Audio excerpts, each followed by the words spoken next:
Hello, everybody. Welcome to episode 213 of Dissonant Waves. Ooh. Hello. Hello. Tis I, Domino, tis Ritz, tis Trix. We are all here. And it's been a 2-week period, so we had quite a bit to listen to. That we did. Yeah, maybe too much. Probably We've too got to much. learn it. At some point, we really need to learn a lesson. Oh, I'm going late next week. Well, Yeah, me too. I got about 2 hours worth for the next week, so. Even Manny is upset with you. Yeah. Yeah? You really want to say that on air? Jesus, Manny. Anyway, I picked Forever Howlong by Black Country New Road. The Black Midi Anthology Volume 1, Tales of Suspense and Revenge. The Lil Nas X mixtape, Naserati. Yes, Manny, hello. You didn't pick anything, though, so be quiet. Trix, you picked Electric Wizard's Witchcult Today, Soma by Windhand, and Eyehategod in the Name of Suffering. Yes, I did.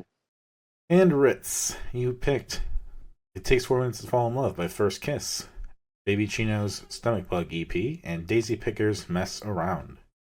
That I did. Got 9 squares on the tic-tac-toe board today, folks. Who wants to take a turn and see if they can win? Oh, I actually want to just I don't feel like I pick first enough. I usually throw it on the one of you two. So I'm gonna pick first, and I want to pick up with a strong one in the sense of I feel like Dominic is gonna have a lot to say about it. Mostly because he picked it. I'm gonna pick the Lil Nas X Naserati to start off with. Okay. All right. Lil Nas X, Naserati. It's been a minute since we've covered Lil Nas X. Kind of expecting the album to be out, but I'm guessing with the legal troubles and everything that's been happening this year, we haven't quite gotten there yet. So I decided to go back and pick his first release, his first mixtape, Naserati, from 2018. About 6 months before Old Town Road came out, I think. Alright. July and then December for What are you trying to do? I'm cutting out.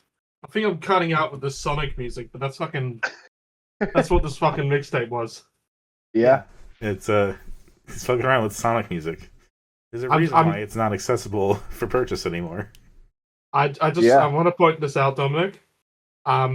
The two Sonic fans now that I know, Lil Nas X and you.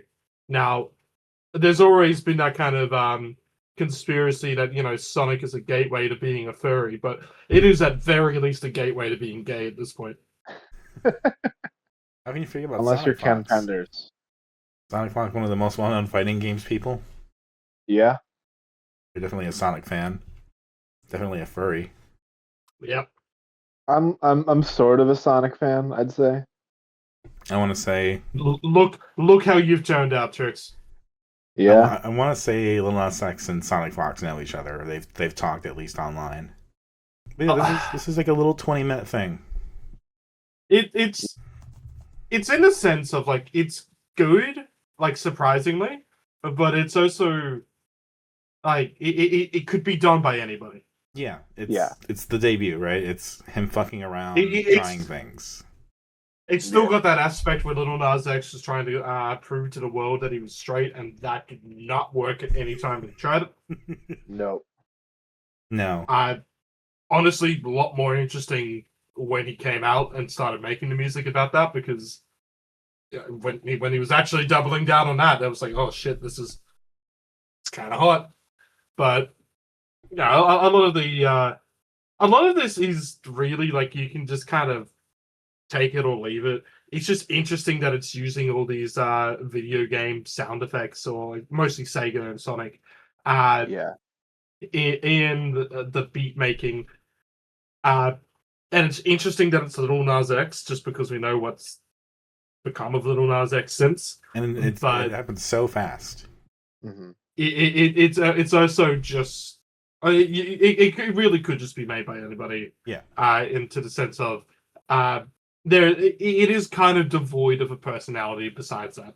Yeah, his portrayal is that of a straight person that's been through some issues, but they carry it on all right. Get that money. And that's about all it has to say, really. It's just kind of like proof of concept. Lil Nas X getting beats and rapping on beats, which he does well. At least for someone for the first time.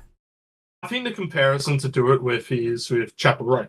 Yeah, that's kind of we did that. We did that recently. There. And in terms of like what's better, well, it's this by far. Yeah. The difference of quality between, whilst there is still a major difference, I feel like that early Chapel Roan stuff just comes from an era of pop that was just already done and dealt with. Felt so lifeless and so anonymous in a way. Like this doesn't feel lifeless. It feels devoid of having a distinct personality. Right. But it's definitely within a soundscape of its time as well, and it's definitely a part of it. I mean, it's not really like the SoundCloud rap sound that you've come to stereotype, but it definitely has that kind of almost like Bandcamp rap, any kind of on there. I mean, yeah, this was definitely a SoundCloud release, but yeah. Yeah. There is a difference between SoundCloud and Bandcamp sound, and I don't know how to explain it, but you know it when you see it. Yeah, it's like pornography. Yeah. Like, I'm not here to say that any of these beats are like amazing. It's more of the wow factor. He's really rapping over Green Hill Zone. Oh my god. Yeah. Where was Lil Nas X during the Sonic movie? Probably in the crowd. We could have had an insane crossover there. Oh damn! I mean, he was doing a song for League of Legends instead. Well, yeah. Trix. This is a monkey's paw, okay? Because you know what you would have gotten in that case, and introducing as Knuckles. Oh, they got Idris Elba. I think they would have kept that. This is the case of where does Lil Nas X play? The only other possibility is them playing Tails, which would probably be better. There's no room for like a kid with like one or two lines. Let me put it on this way, Trix. Okay, like Tails gives massive bottom vibes. Is it because the tails are handles? A little, but that's. I feel like Lil Nas X is a bit of a bottom, probably a switch, but you can't. But I reckon you can build a plane, but you can't fly the plane consistently. Yeah. Anyway, now that we've talked about somebody's sexual orientation for about the past 15 minutes, I don't really have a favorite or least favorite of this personally. I didn't really look at the track listing, to be honest. It's not really one of those ones. I'm not going to call it a blender or a cheese sandwich, though. I think the track listing that was on there was like also not the correct version, but it was close enough. Yeah. If you gotta say like what is the standout moments or the kind of what do you take away from this mixtape? Yeah, it's Lil Nas X rapping over Green Hill Zone. Yeah. But also like a few months before Old Town Road came out. Yep. Yeah. Like it was fast. And I would say though, because of what he tries to do with Old Town Road, I think Old Town Road is like one of his worst performances as a rapper, personally. Yeah. Just what he's doing. It just sounds a little. He doesn't have the energy that he has on this EP. This little thing. He has so much energy here that the Old Town Road kind of like twang and like the character he's playing, it kind of saps some of it by comparison. Yeah. But it worked for him, so whatever. All right. Well, I picked the first one, Dominic. I went over to you. I think it's fair for you to pick the next one. All right.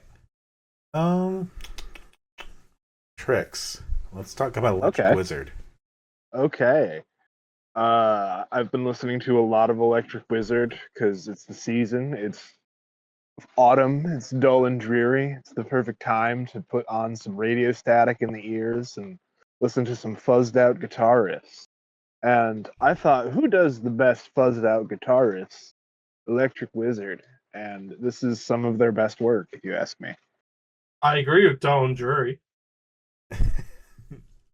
I feel like with these three picks, you've given us a really interesting look at the different types of doom metal there are.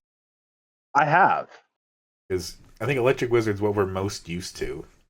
It's the most Sabbathy.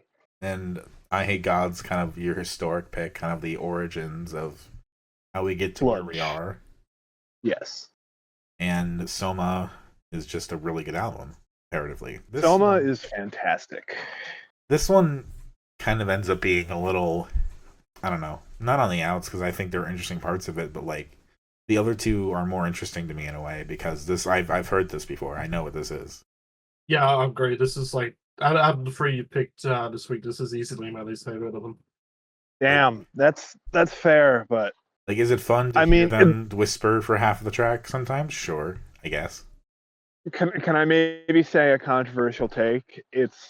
I think you guys aren't recognizing why it's so good, because I have shown you guys other better doom metal that kind of explores that side of the space, that when it's just done like basic but extremely well. All right, I got another question for you though, Trix. Have you ever told people to listen to Tool because they use the Fibonacci sequence? No. Well, that was the vibes you were giving off just there.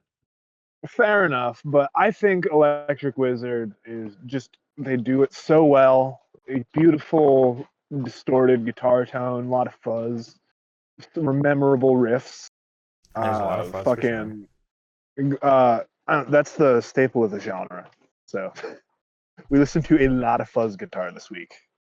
I mean, we've listened to a lot of fuzz. Full stop at this point. Yeah. There's a certain point, but we still have yet to listen to Fuzz, the band.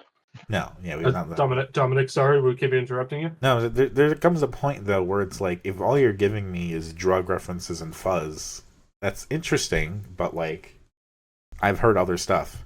Other artists are doing something a little more artistically, I think. Not that this is not artistic or anything. That's fair. But when I think of fuzz, or at least like recent fuzz, I think of 12 Point Buck. That's a band in which you can say that it's not doom metal, obviously, but that's a sound that incorporates, especially in their guitar, quite that kind of harsh fuzziness in the effects, especially in their guitar, and that's something that I feel like utilizes it quite well, or at least quite interestingly, compared to cool, we got a guitar note that goes for 10 seconds each time.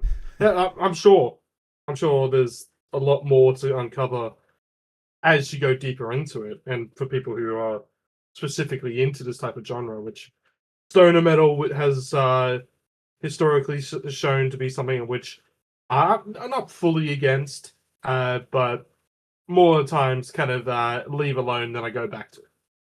I mean, we're getting to the point where I can like. I know compare. Domino into stoner. I mean, I do like some of it, yeah. But it just the surface level. To you before Dope Throne. What was the question? How would you feel if I showed this to you before Dope Throne? I'd probably appreciate Dope Throne more. I mean, I probably would have appreciated this.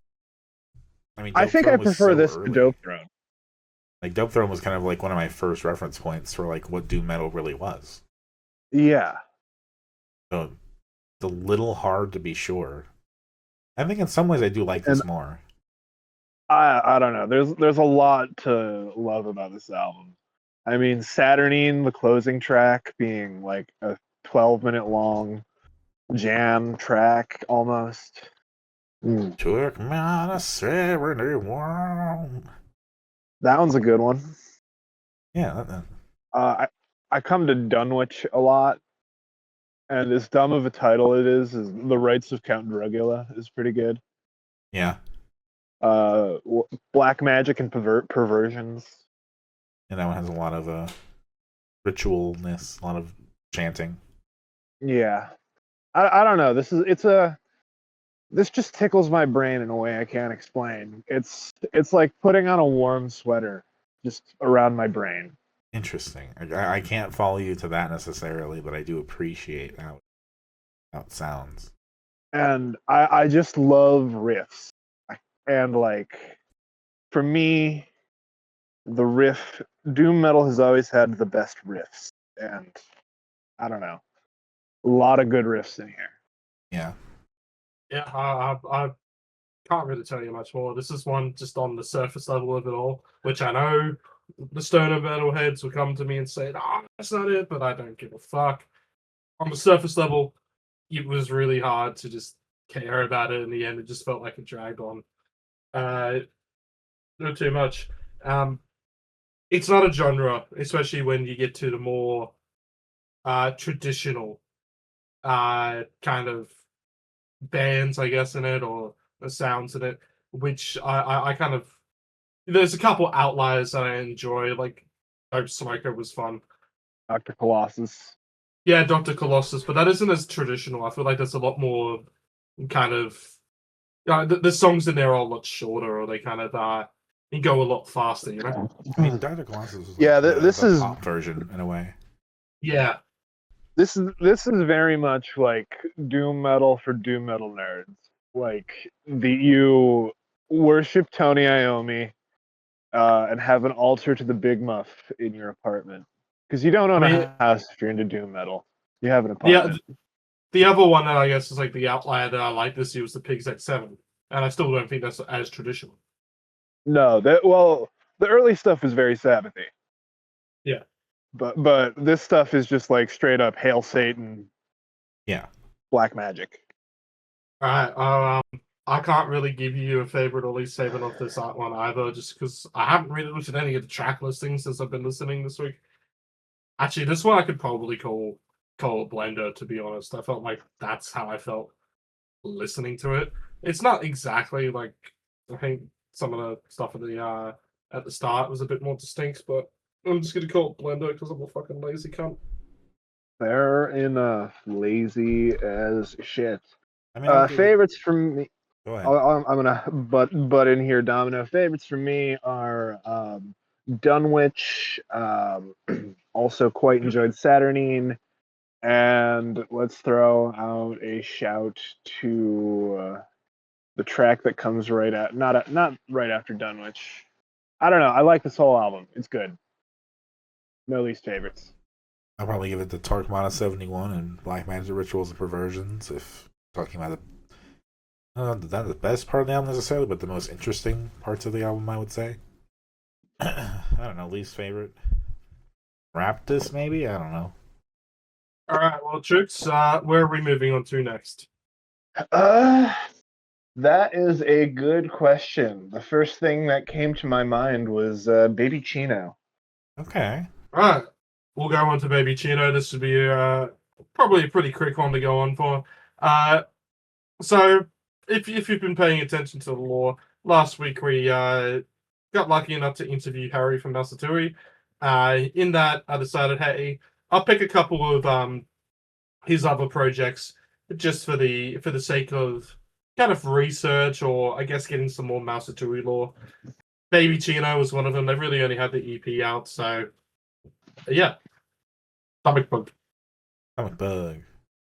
Yeah. This kind of read to me like, I know in the interview we talked about First Kiss kind of being a high school band. This read to me like a high school band.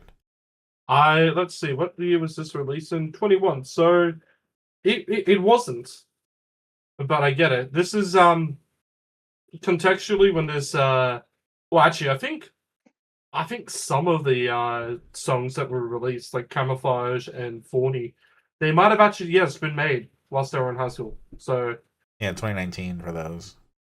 Yeah, they were made in 2019, so 2018 if we do the lore and all that.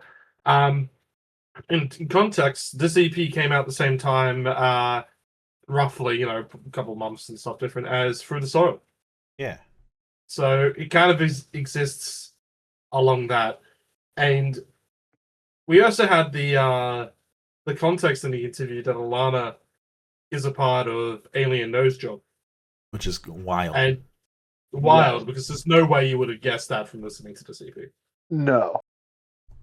It's, in the terms of, like, I try to be kind of nice when I pick something that I wasn't picking because I was thinking this is going to be a blowaway EP or album or critic, but more for lore. I try to be a bit nicer for that kind of stuff. And it sounds okay.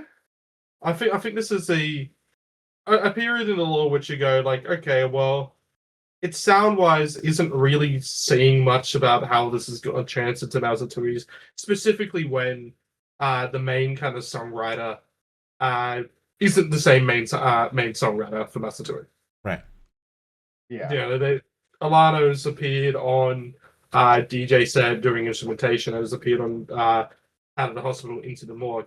It's two, in the sense, two different songwriters, and we're basically just going, hey, Harry drums on this. Isn't that kind of cool?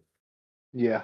I think it's neat. And I wanted to take away a lot more than that, but I unfortunately just kind of haven't. Like, it's still a really cute little a pop EP. Yeah. I think it gets better as it goes. I'd agree, yeah. Like, I think Memento Mori and Picture This are more interesting than like Thorny Rose or 1, 2, 3, 4, 5. Yeah. So, like they're finding a rhythm of sorts. They're finding a direction to go in. That's cool. And keep in mind, this is despite the fact that they haven't released anything since 2021, this band is still active. I mean, they're part of the network, right? The network of Mouseatouille related bands. That, and I believe they did a couple shows recently.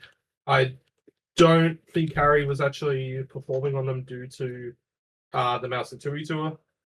Makes sense. I could be. Yes, someone was filling in for guitar, which feels weird since Harry is the drummer apparently. But someone else might say like, "Hey, if we get you get this person to fill in the guitar, I can play the drums or something like that." So Yeah. you fully knows what's happening there. I haven't seen it, so I can't tell you.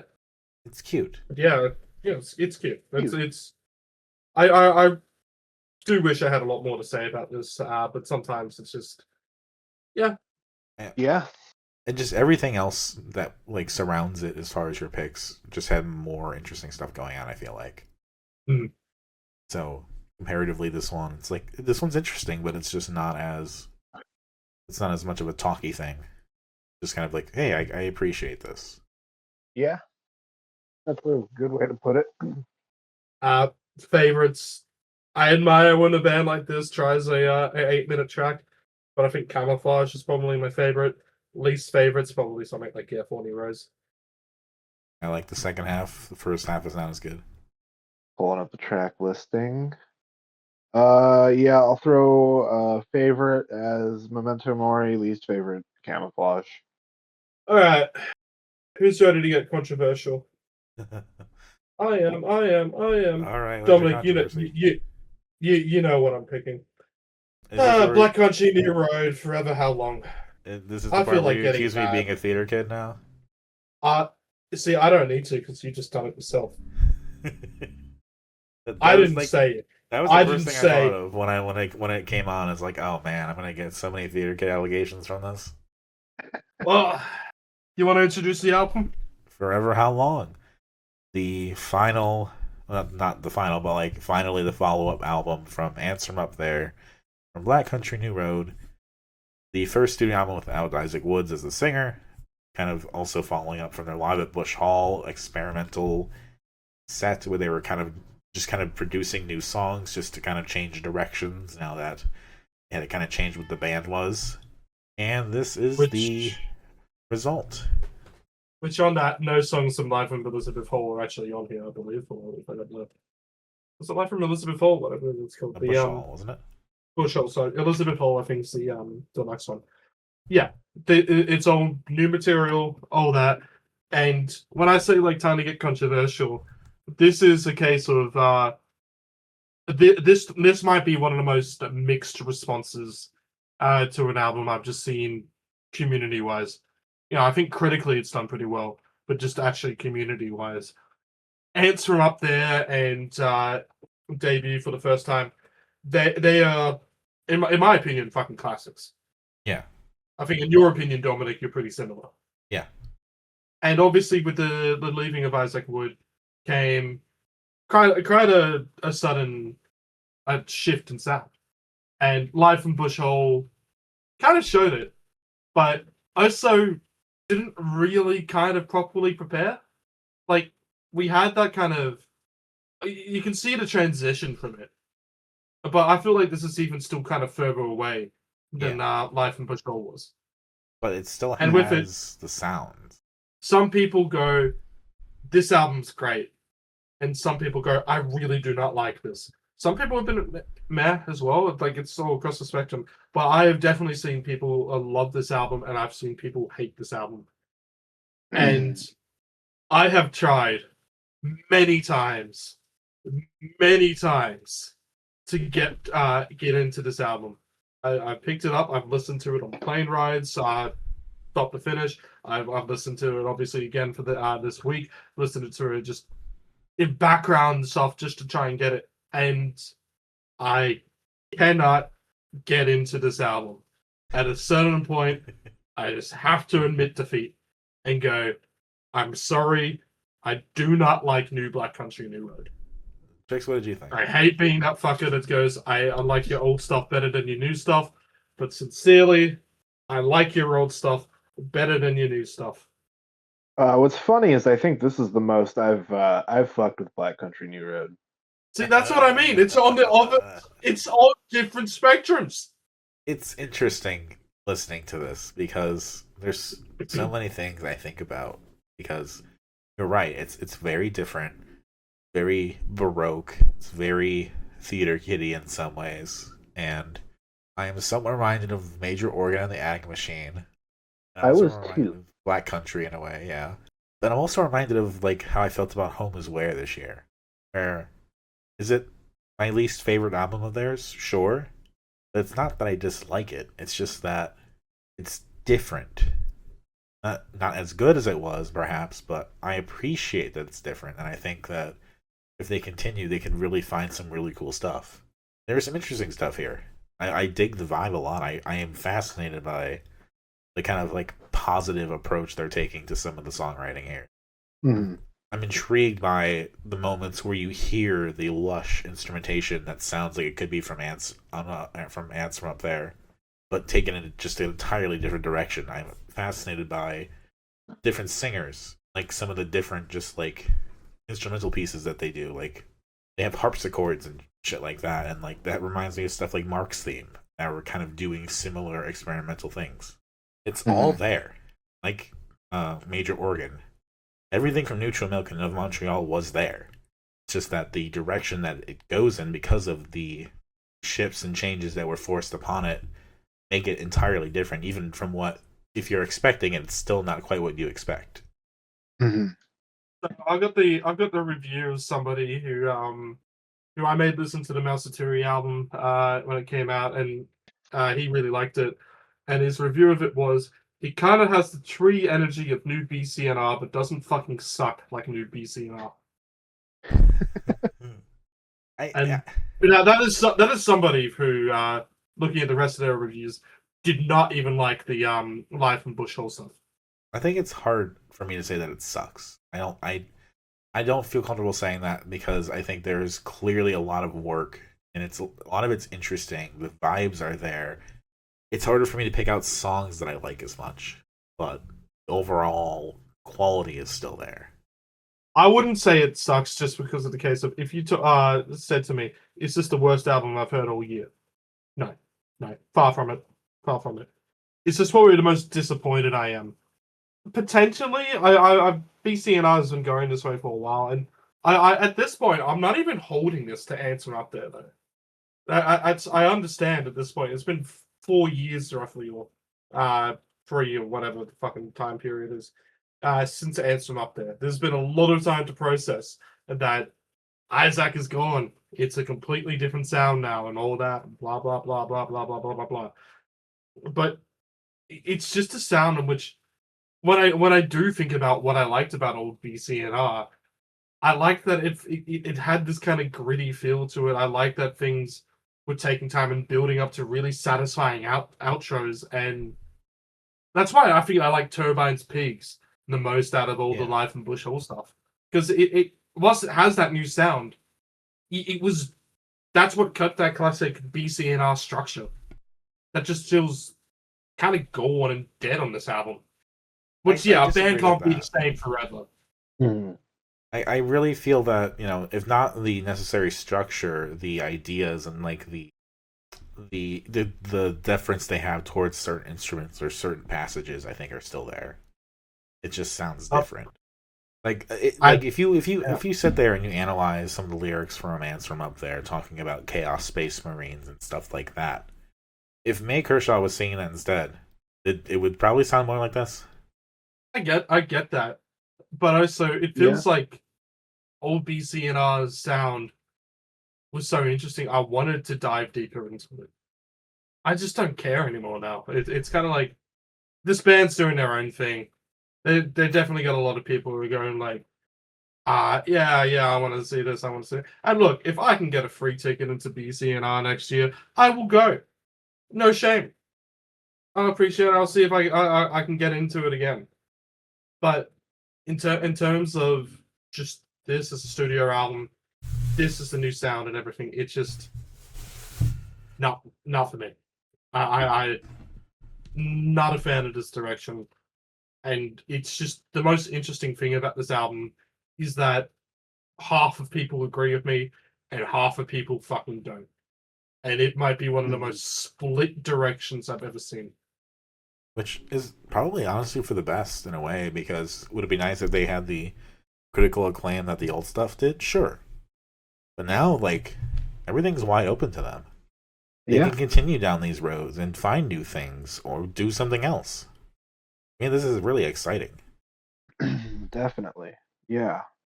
Like, I feel like this could be an album that in a couple 5-7 years we'll look back, because there'll be a couple more and we'll compare the songs and be like, oh yeah, it was all right there. All the transitions, all of the places they were going next were kind of telegraphed in Forever Howlong. This just isn't the final form yet. Yeah, I can definitely see that. I really want to have a favorite or at least favorite of this, but I'm just not a blender either. This is a case of I just still struggle to care about this album. I can understand that too. I think it's also a struggle to find a favorite song. I think if I had to pick one, like, I like parts of Nancy Tries to Take the Night. I like parts of Happy Birthday. Happy Birthday is like I said in the chat, it could be a really cool Bowie song if he were still alive. Goodbye Don't Tell Me is probably my favorite if I had to pick one, but my least favorite is probably something like Socks or The Big Spin. Pulling up the track listing. Give me a second here. This was more of a cheese sandwich for me. I didn't really get a chance to really sit and digest with this one. But I remember really enjoying Mary. Hell yeah. All right. Well, Ritz, what do you want to pick next? I picked My Country. I was giving you a chance to pick again, but okay. Yeah, I'd rather throw it back to you, to be honest. I don't want to feel like a king. Let's talk about Daisypicker. All right, Daisypicker. So this is, I guess, the more like appropriate. Like I've picked this for the sake of like a new artist to listen to, and I think there's enough to talk about in this album. But I figured, okay, yeah, let's do it, especially since it fits enough with the Naserati connection. Harry called it out specifically. Yeah. So Mess Around by Daisypicker. That's the introduction. I don't really think it's it's a type of band that has enough context that we need further. There's not really much more to dig up other than this is a band called Daisypicker. They're pretty new. Yeah. Like it's going in that country direction, and everyone seems to be kind of slowly walking toward. Everything will be country by like 2027. Yep. Trix Q1. There's nothing else I can say about it. Which is funny because I had a bluegrass accident this week. A bluegrass accident? I cut my fingertip using a mandolin at work. Oh God. Oh. And a mandolin is also a bluegrass instrument. I see. Nothing permanent. Don't worry, I'm good. I think personally, this is an album which I like as a debut for the sense of you can see what they're trying. They're definitely trying to establish their own sound, and I think they actually do it successfully for establishing their own sound. They do a pretty good job. Yeah. And its major problem is just that not everything that they're trying, I think, works. I think there are a couple dub tracks off this album but when it does work, it's actually quite a really interesting album. I think that's what makes it great for a young band like that, or a great debut, is going like, okay, well, conceptually I can see what you're going around on here for. There were great moments, all that. That's band to follow up. A band to check out now, because once they work around all those figure out all the kinks and stuff, it's going to be a great album. It's the kind of thing that, like, if it was tweaked just a little bit more and some of the songs were a little bit different, I could see showing some of my friends who really like weird country stuff. It's like not quite there, but it's interesting on its own. Yeah, like there are little moments where I feel like the flows of song, like Wonder is a song where I think there's some great concepts that go into it, but the way that it's executed, the flow just kind of stops, kind of like jarringly, those little moments. And it's not done in kind of like a whole like a way that makes you kind of stop and think. It makes you just kind of go like a kind of way. But you can also see what they're trying to go for in that song. We have gone silent. I was trying to throw the one on YouTube. This was cute. I'm trying to figure out how to talk about it, because I did like it, but I feel like the more I kind of dug into it, the more kind of okay with it I was, instead of like loving it. I think that's where I'm with this album as well. Like the highlights for me, like Underwater, where Nadia really shows off her I guess her vocals try the end of that song, and I think that's one where we don't have those jarring moments and everything just builds up properly, showcases what the band can do. But we don't get that song or like that 10 times in the album. Right. Mm-hmm. And we're judging this by now. But like, the use of viola is really interesting. It really adds to the countryness of the album. Yeah, and I believe there are moments, I know they did it live as well, where they will play that kind of violin / viola like a guitar to do solos and get that kind of plucky sound happening a lot. I think it's a very interesting way. I'll compare it to Double or Nothing, which I think is one of the other interesting ways I've seen it used, in which they've used it kind of like a drum. Actually have drumsticks tapping onto the strings to create the kind of sounds and stuff that they're getting on with it. That Tony Levin sells a version of that, one of the bass players for King Crimson, called Funk Fingers. It's literally just drumsticks you attach to your fingers to play your bass with. At some points, I was reminded of what's that one band, Still Houseplants? Yeah, the English one where they had all those kind of still Houseplants is a kind of a more avant-garde kind of example, I'd say. But yeah, I get what you mean. Where it feels like I was saying, like, where was I? Yes. Where was I? And it feels like there is a bit of conflict between the vocals and what's happening instrumentally, even though they are all kind of go in the same kind of time and everything.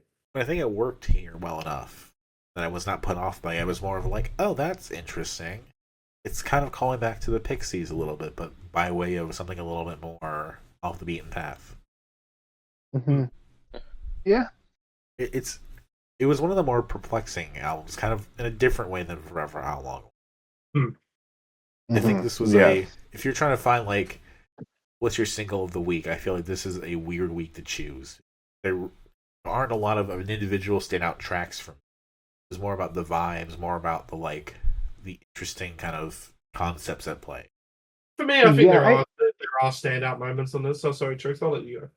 I was gonna say, this was just kind of a vibe, nothing in particular. Interesting, I guess. Helps that I've probably seen this. Listened to this enough times now, because some of these tracks have been on my playlist and stuff. And I think, again, like I said, what I think is great off this album, I think is great. I think they've got an interesting sound going on, which, whilst I don't think it's the most unique, I think it is. It's still got enough personality that I can say, okay, this is Daisypicker, instead of going compared to any old country. Oh, this is Wilco. I don't know, probably a terrible comparison, but say that as an example for a bunch of old country. Yeah, It's a cool upcoming band. I do wish I came out of the album as a whole a lot more positive, but I think I come out of the experience feeling pretty positive about the band. Understandable. I kind of feel the same way. Yeah. There's a part of me I think that wants to like it more than I do. I do appreciate it's an interesting sound. They're doing some really cool things. Just not quite there yet with the songs. I think like Birthday Funeral and Where Was I are probably some of my favorites. And like the songs after that are pretty good too. My least favorite's probably something like Brand New. I disagree with the least favorite there. I think Brand New and Underwater are like the highlights of the first half. Whilst then I think there's a bit of a middling section in which it really kind of shows like a bit of a slump just with the kind of structure of the song, or I guess the kind of execution of the songs. It picks up again around Birthday Funeral. I would agree, Birthday Funeral and Underwater are probably my favorites. I'd say my least favorite's probably something like Country Living or Cocoon. Trix. I'm going to call it a blender. Okay. All right, well, Trix, I believe it's your choice in the next album. Let's see. Let's talk some sludge metal. Let's talk about Eyehategod. All right. I picked this because I thought it would be fun to talk about, and I enjoyed it. I don't know about you guys. No, I like this. This was pretty close to emotional hardcore, like the classic emo sound of the '80s. All right. I was intrigued by it. It sounded historic and important. That makes sense. It was It's definitely from, like, pretty. 2004. Really? I think later. Suffering is their debut. They got remastered in the 2000s. That's right. Hold up. Let's find out what year So it the original was. album's from 1990. 1990. Gotcha. Yes. Re-released through Century Media in 92. Yes. But yeah, this is fairly early sludge metal. They were friends, according to the Wikipedia page, they're friends with grindcore group Anal Cunt. Yeah, I don't even know that band. I just love the name. It's the interesting thing of they sent these demos because the demos were included in the version I listened to. Mm-hmm. They sent these demos to people, and someone at some point said, "Yeah, sure, I would love to see some of those meetings and see how that came about." Yeah. Because some of that stuff, I feel like the demos you listen to it and like, I could just picture music execs being like, "What the fuck is this?" Why does it rip? Yeah, it was a. I mean, excuse me, there's a die over here. It was pretty muddled just in the Spotify version that I got. I feel like the mixing was done a bit too low, but I think that's more on Spotify than it actually is on the album. I was surprised, seeming as the other stuff that you picked up was very slow. Yeah, this one was a lot faster. It isn't kind of that whole Scramsy style like you go into Rites of Spring and all that back in there, but it had kind of similar aspects to it with it. I feel like the vocals were a lot screamy than they actually were like shouty or anything. Yes, you know what? This has a good springboard point to that I can connect it to Kiss. Okay. So you have to. I kind of do because there's a cover of a Kiss song on the album, but we might have to talk about the Melvins at some point. Oh, wait, yeah, the Melvins, of course. Yeah. This is very in that vein. Oh, yeah. I saw a band the other day that had a member of Mr. Bungle. Is that close enough to the Melvins? Close enough, yeah. Mr. Bungle's great. Yeah, so I got a free ticket to see Secret Chiefs free. Hell I had yeah. no idea who the hell they were. I've never really even listened to Mr. Bungle. But I got a free ticket, and the opener was a fucking noise set, and the dude was just like playing with a piece of broken glass. Hell yeah. Insane. And then yeah, Secret Chiefs 3, which I don't know, it's just like instrumental prog rock. Yeah. Yeah, some of these And songs Mr. Bungle toured with the Melvins when they were over here, so it's related. Some of these songs were still slow, but not in the same way. No, but the riffs still hit like a fucking anvil. Reminds me of the Harvey Milk album. Yeah. This is fun shit. Yeah, I definitely like this a lot more. I don't think it's the highlight of your three, which probably puts into what I do think is the highlight of your three. Oh But- no, there's a reason I went for Eyehategod first. Yeah. Yeah. But I like this. This is especially after like everything else that I listened to at this point. Just having this on just felt like okay, something good, something heavy. In the way that I was getting less and less into Mess Around, the more I listened to it, I was getting more and more into this the more I listened to it. Fair enough.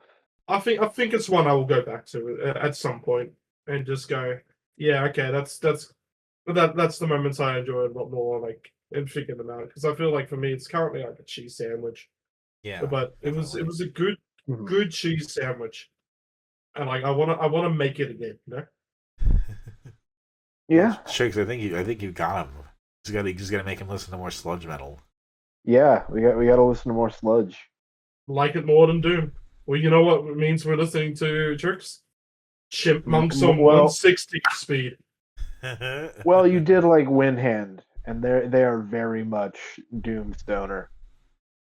a little Yeah. different. But A little different. can we just jump We'll over get to there that? when we get there.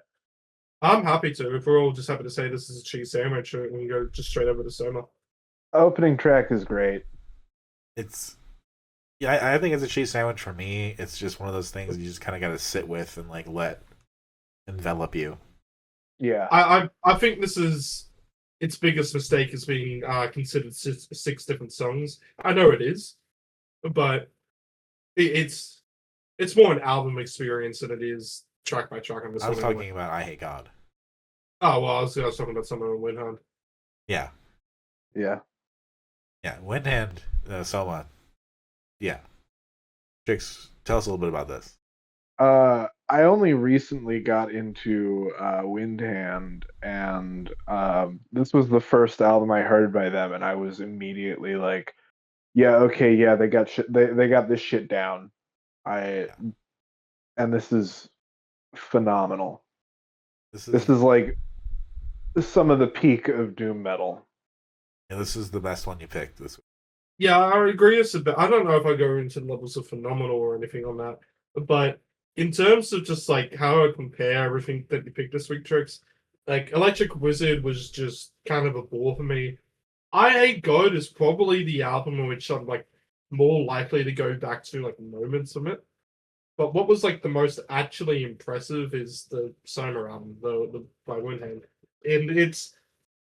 I guess I just didn't really expect it to be kind of as soft as it is. Yes. Like, I got real, just kind of like modern day slowcore vibes from this. I could see that. Like It there was, some, it was. Listen, some really good riffs, really good just Insanely good guitar. riffs. You can get lost in the fuzz tone on this album. I can definitely understand that with this album for sure. It is just beautiful. I think he's playing. I think the guitar player is playing a SG with Gibson 498T in the bridge, Okay. and running it through some sort of orange and a green Russian, and it's gorgeous. Mwah. Just chef's kiss. Assuming Gorgeous doom metal tone. part of probably why it stands out so much too is it has just an acoustic track in the middle. Yes, it does, and it doesn't feel out of place. No, so Trix, did you know that the singer has a side project here? Isn't it a country? Yeah. In 2024, her second solo album, Deaf Folk Country, was included on the shortlist for the third annual Newland Music Prize. There's an album called Deaf Folk Country out there. Yeah. okay. Please tell me that's death metal and country, or doom and country. Well, we can take a look. Please. We can cover some doom metal country at some point. I can find some. I found doom metal with Hawaiian slide guitar, Deaf folk. but this is just like if you want to listen to doom metal, this is just a good album to Yeah. put on. Full stop. Yeah, I don't even think this is too inaccessible or anything either. I think this is actually an okay starting point. Yeah, I think this is one of the best doom metal picks you've picked. it probably is. This is kind of the album that rejuvenated my recent doom spree I've been on in my personal life. I mean, obviously, we have to talk about, our sleeps, and we have to talk about our Sabaziuses, Yep. just the things that have kind of affected the show. But in terms of quality, this to me easily is just the highest quality so far. Oh, So, absolutely. you know how I compared the Fuzz to Troll Point Buck earlier? Yeah. Apparently they follow Windhand. Makes sense. Hell yeah. Yeah. I mean, there will be nothing quite like listening to The Descent of Man and getting excited around hour 8 when the vocals finally kick in for a minute. But, having it get to a point where you have like the half an hour long outro that sounds the most like Monolore that I've heard in a long time. Yeah. Like I was getting Sirens of Yesenia vibes from that. Okay, yeah. I definitely hear that. Yeah. But like I all around just like I don't know, there's something to this one that I really genuinely enjoyed. Like the getting lost in it, just the listening to it, just the riffs, the calmness, yet the this quiet is intensity. This is metal that you can like relax and like think to. Yeah, I was gonna say like it seems like pretty good just background music, and It is. when you say that it always sounds like an insult, but I don't think background music is necessarily an insult. I think it can mean that you can visualize it kind of being something. Yeah. I think this is the kind of vibe that you get. It's like I have to give it more listens before I can really say like, hey, well, what's the aesthetic that I'm getting on here? But I feel like this is something that you can kind of have on in the background to kind of get those fucking word I want to try and think of. Maybe put the album on and get my thinking right. Get those thoughts kind of started and start visualizing and stuff like that. And just not even really properly paying attention to the music, but still letting that music kind of control your thinking. That's the best way I can describe a background music as a compliment. Yeah. Yeah. It's just I don't think this is the standout album, but I don't think that's necessarily its point. It's one that matches the cover art for sure. Yeah. Yeah. Again, I can't give a favorite or least favorite of this. I don't think it's the type of release that you really should do a favorite or least favorite. Maybe I will just shout out though the acoustic track. I think that was it's obviously a standout or an outlier, and it's done pretty well. So I forget which track that is. Evergreen. I think is that Evergreen. It's Evergreen. Okay. I quite like Woodbine, and I do appreciate Bullskin's half-hour length. I like Evergreen as well. No least favorites. This is just a phenomenal run of 6 tracks, and they're all great. And I do not think I could. I like a favorite of mine. I will say is Orchard. It's just got that killer fucking riff. Yeah. Woodbine also just keeps on with a similar riff. No least favorites at all. All right. Well, we've only got 2 picks left. Dominic, I don't think I made you angry enough. So let's not do it last. Let's do it now. All right. That's kind of funny. Let's do Black Midi Anthology. Yeah. This is a weird spoken word mostly album that they put out. I would say it's a two-parter. I think it's half an audiobook, half a jam session. Yeah, sure. We'll call it that. It's a weird release. It's not considered one of their albums, but it definitely is a significant release in their discography when they were still together. Half of it's just readings of short stories that are horror related, and then like you said, the other half are about an hour long 3-track jam session. It's very Halloweeny if you like horror, I guess. How are you gonna piss me off, Ritz?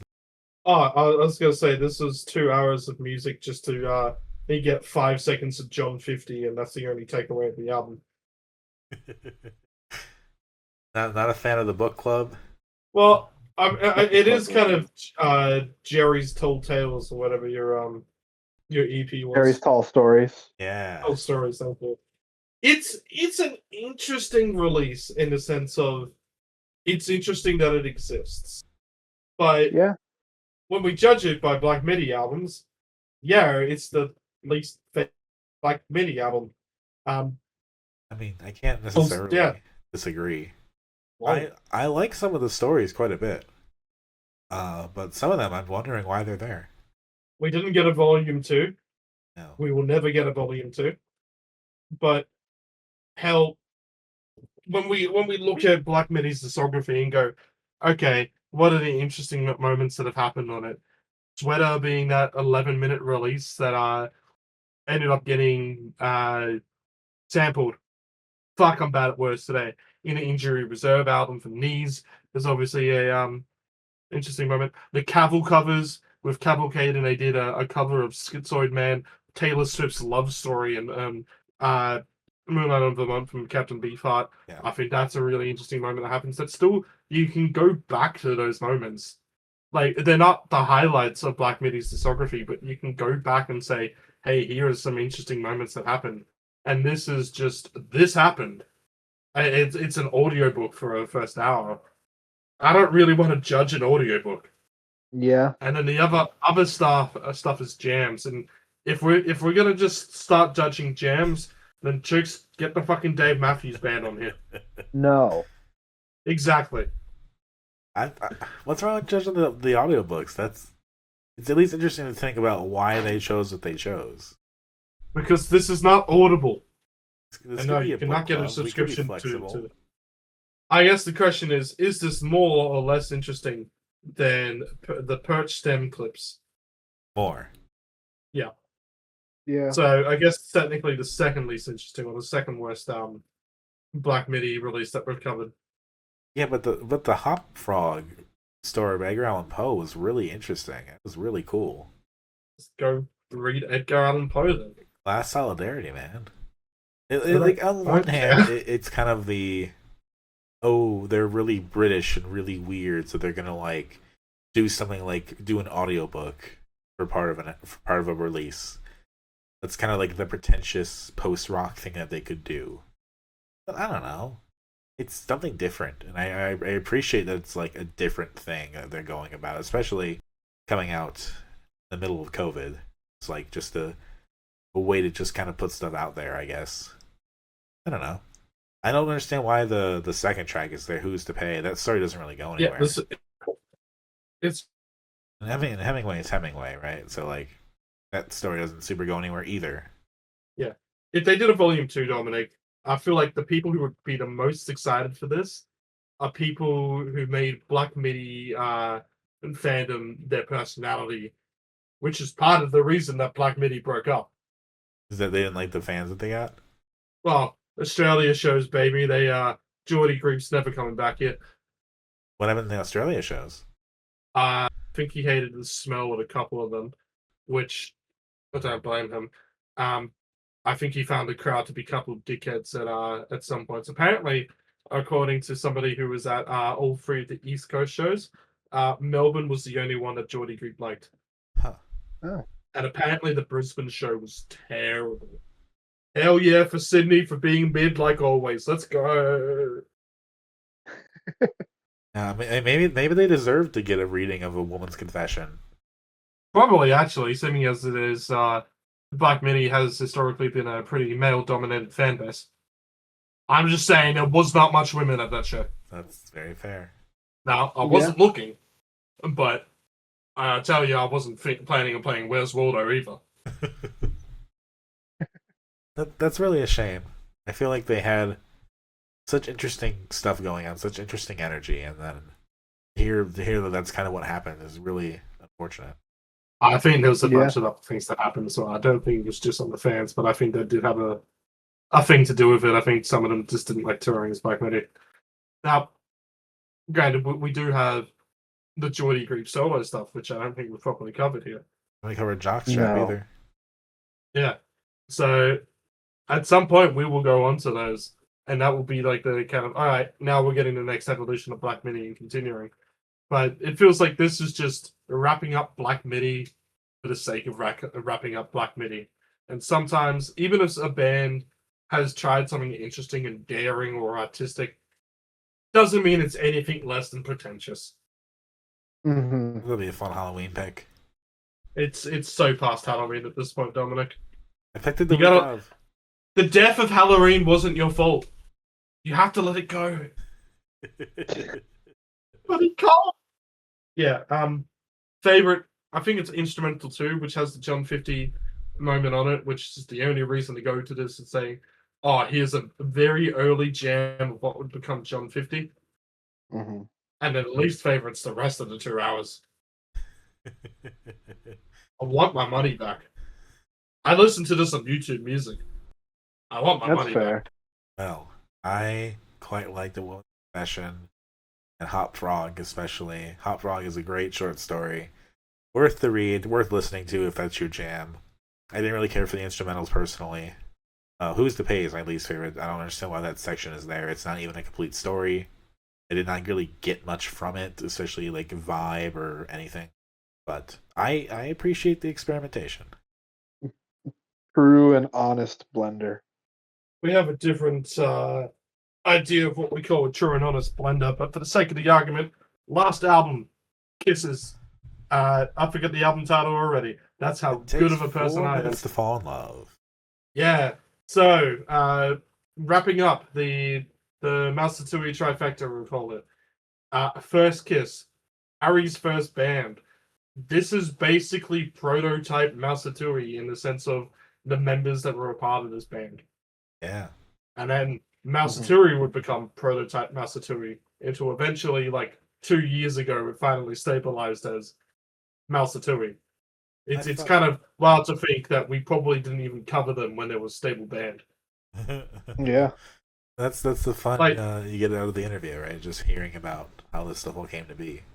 The time period between this album being released and when we first covered Mouseatouille is actually probably very similar to the first time we covered Mouseatouille and now. Yeah. Yeah. It's almost, it's at this point I would almost like say like into the hospital, out of the hospital into the morgue is like the halfway point, and that's not properly correctly that, If but that's kind of like Out of the Hospital was closer to this than we are to Yeah. even our episode about Out of the Hospital. Yeah.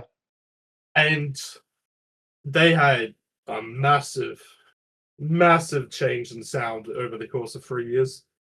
I really like the way that I put it in the interview, how this kind of sounds like it's happening in like a motel somewhere, in another room. Yeah. So you're just This kinda there is listening. this is very lo-fi, and it's definitely tried to be hidden by a lot of the effects happening in Audacity. I like it. Yeah. I like it. I do too.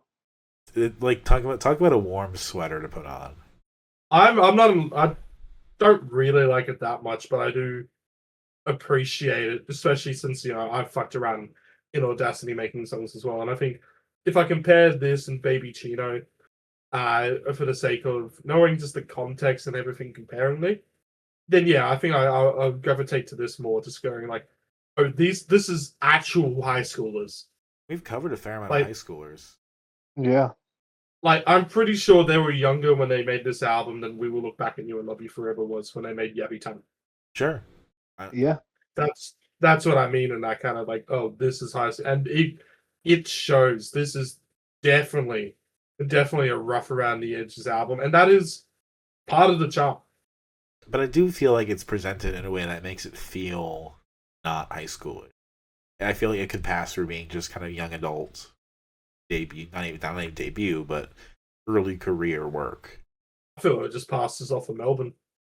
Like when I think of high school, I think of like the Skeletubby stuff that we covered. Like that's very high school. Yeah. Yeah.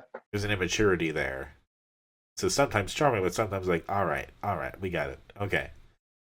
This doesn't really have. This has rough edges, but it's not like quite like. I that. would argue that it has the immaturity in the sense of have you ever been a young kid thinking that you were a lot more mature than everybody else? Which Sure. is a very dangerous mindset to get into, because there were a lot of kids that get groomed because they legitimately think they're maturer than people that their age. Correct. So yes. just putting out the danger of that mindset. But I would compare that kind of mindset to this album, in which there is immaturity in its attempts to be mature. And I'm keeping in mind that all of these criticisms that I'm putting in is also the reason why this album is so interesting and its charm. It's a case of there is a certain kind of, I wouldn't want to say ego or even pretentiousness into this. I don't think this is people who said like, oh, this is the greatest album ever released coming out of all of this. But there's definitely an attempt for things to kind of like believe it sounds better than it does. Mm-hmm. And that comes from the mixing and the Audacity and all that. And, you know, when you get having mixed around in Audacity, there's a certain time where you go like, oh, that sounds cool, or this is a cool sound. And a cool sound doesn't mean a great song. It just means a cool sound. No. Yes. And I think this is an album of cool sounds, but not of great songs. But that being said, it's context going into everything, and how like this is just a young kid starting out, and eventually, or what it becomes. You know, especially you go like, oh, this is basically the band that creates DJ set, and that's what makes it so kind of interesting and draw back into. It's like, well, the most important thing that they've started off with is that they were looking for cool sounds. And that's what inspires the creativity in the end. So whilst I criticize that kind of whole First Kiss as an album for being a thing, going into its historic context is like, well, that's the right place to start. Sure. Is not exactly looking for what's great, but what's looking for what's fun to make.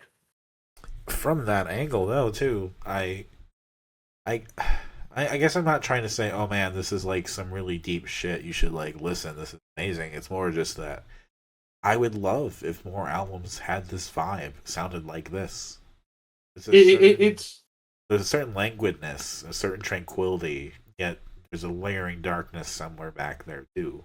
Dominic, you're gonna have your mind blown when you see slow and reverb versions of songs. In a way, that's kind of what it is. But like, yeah, it is. Yeah.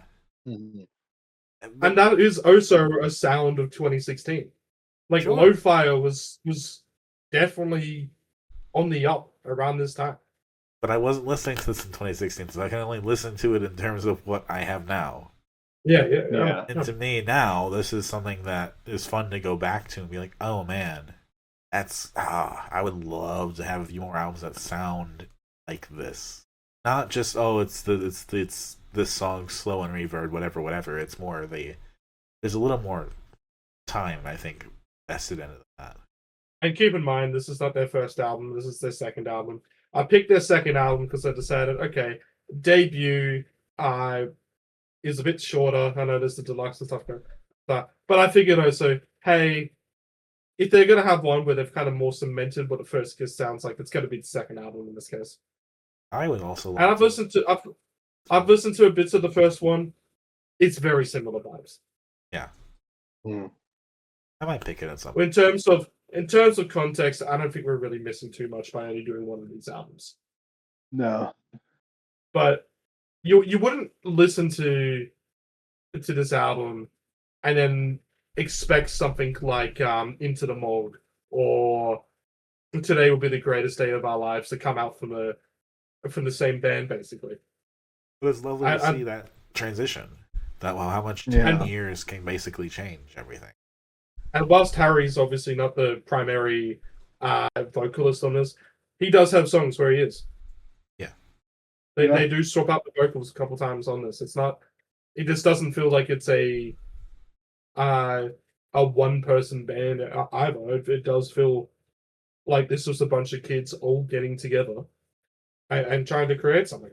And that's the kind of context that makes everything of this all important, is in the end, it doesn't matter, especially when you're starting out, if something you make is good, just as long as you have an eye for making something that you want to make. Yeah. And that's what this album's this album's so far from perfect, so far from the greatest albums that we've ever heard or anything on here. But it stands out above it, in which it just sounds like the people making it genuinely liked what they were making. Yeah. And that might not be a take that they have about their own music these days. They might look back on this and go, oh, this kind of sounds like crap, or oh, what the hell were we doing with, which from a lot of musicians they usually do about all their older stuff anyway.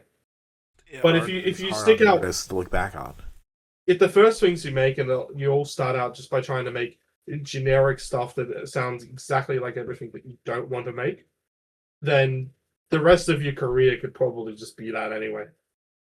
In a way, it's nice that we're kind of ending on this after starting with Naserati. Yeah. It's a similar idea in a sense. Who knew that that's what would give us one of the biggest hits of the 2010s, Old Town Road?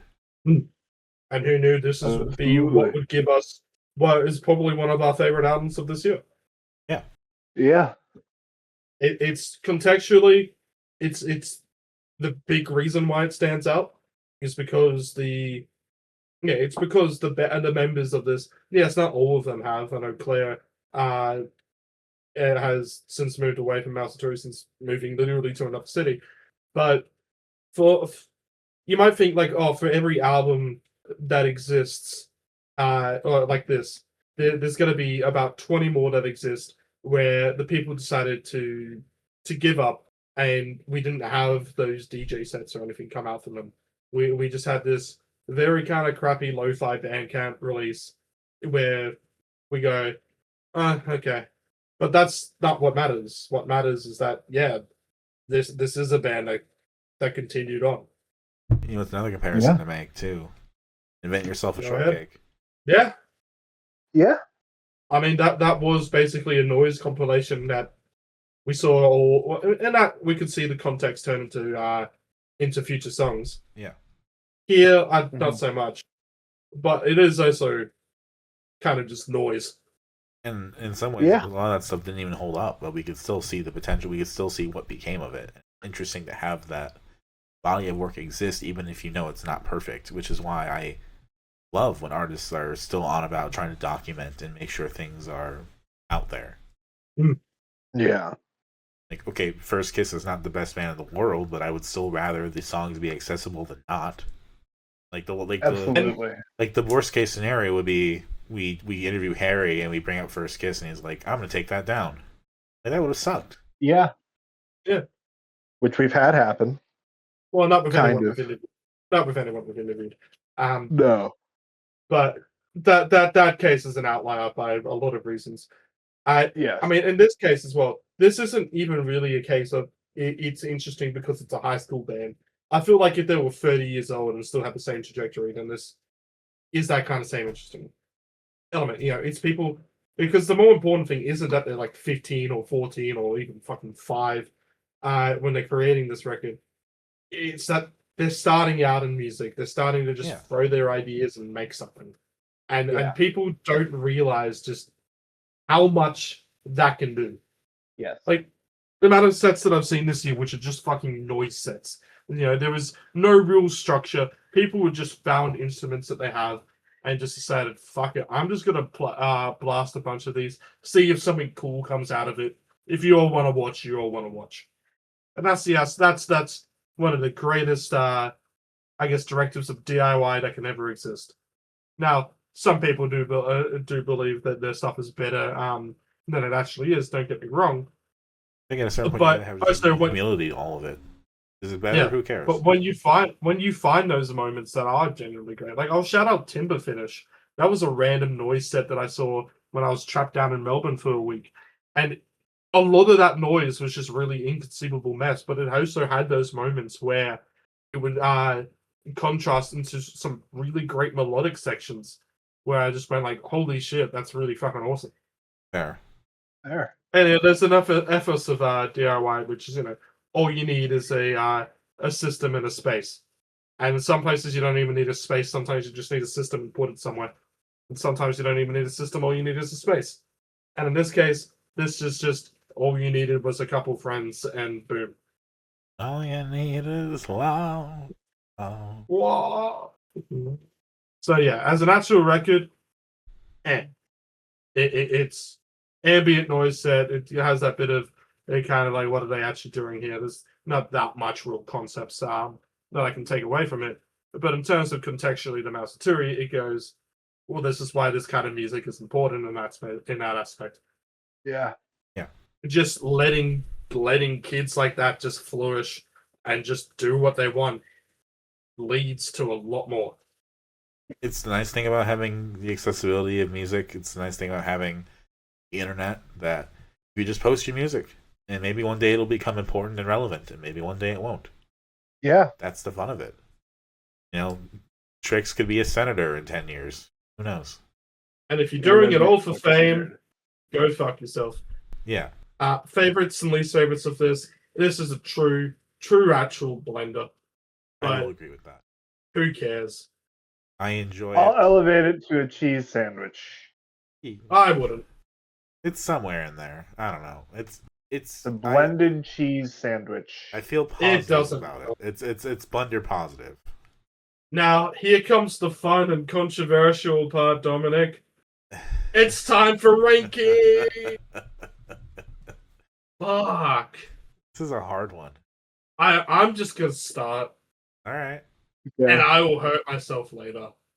My least favorite, when it comes to what was the biggest slog out of everything to get through and had the least amount of just enjoyability, it is the Black Midi Anthology. And then after that, I'm probably going to put Electric Wizard, and then I'm going to put Black Country New Road. So that's going to be the first three on there sorted. Then I'm going to have to put Stomach Bug. Then I'm going to put Lil Nas X, and then I'm going to put First Kiss. Then I'm going to put Eyehategod at third. Wow. I'm going to put Daisypicker at second. And I'm going to put Windhand Soma as number one of the week. In terms of what was a good, solid album, kind of start to finish, it's Windhand. Windhand. Look at that, Trix. Hell yeah. Never thought I'd see the day. I'll go next. I will agree. Black Midi's at the bottom. I did like some of the tracks, but on the whole, for the 2 hours of listening, there was more either neutral or just not as much enjoyment to the good. Above that, I'm going to put Electric Wizard. Above that, I'll do Babyccino. Then Eyehategod. First Kiss. Then Daisypicker. Lil Nas X. Black Country. And then Windhand at top. Okay. My turn. I'm going to throw Black Midi at the bottom. Then I'm going to throw Babyccino, I think. Or no, Naserati and then Babyccino. Then I'm going to throw Eyehategod there. First Kiss. We'll go Mess Around, whatever the Daisypicker. Yeah. Yep.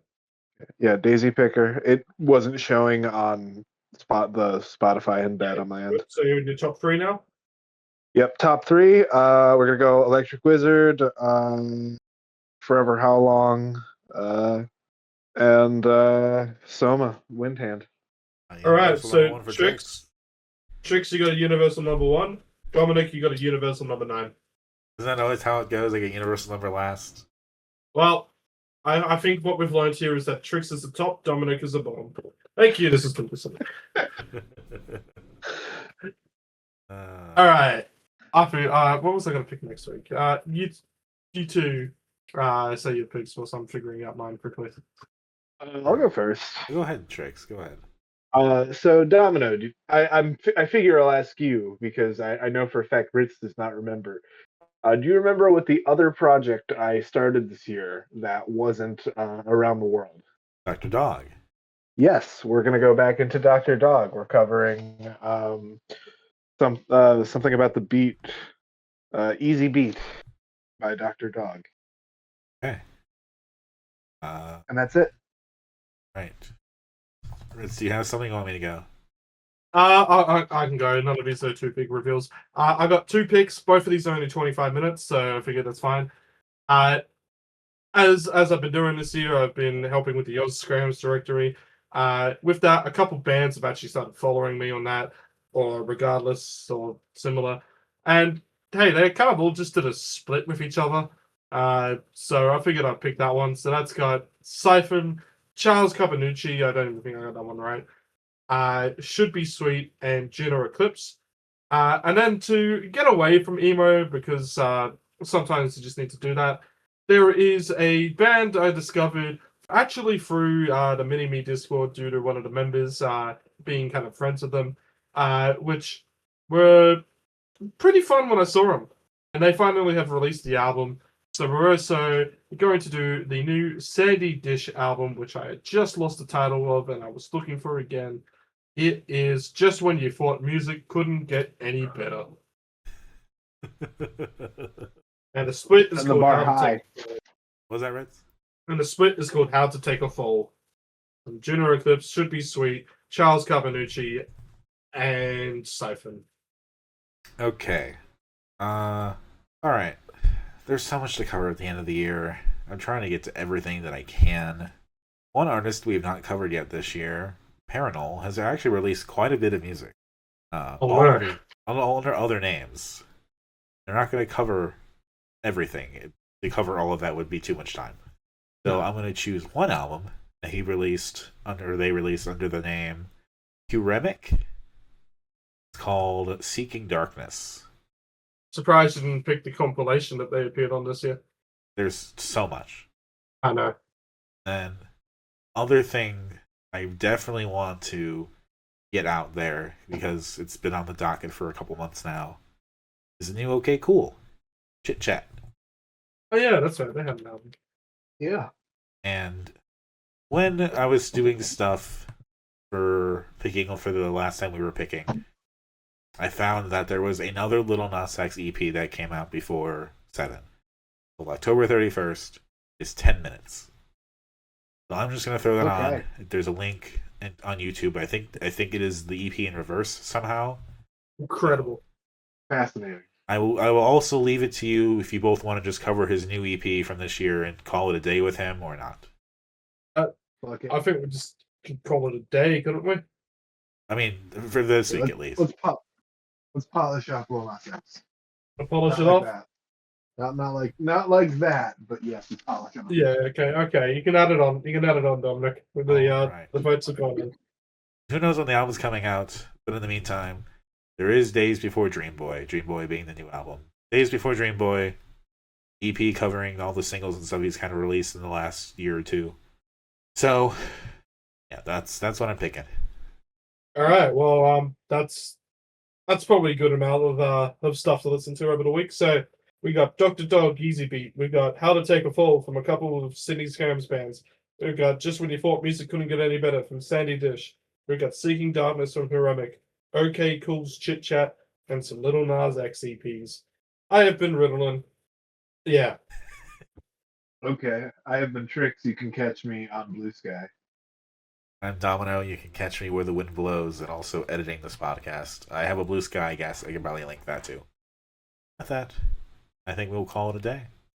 Thank you so much for coming and listening to us. Enjoy the music if you listen along. Shouts out. Made it this far. 213 episodes in. Have a great night. Bye-bye.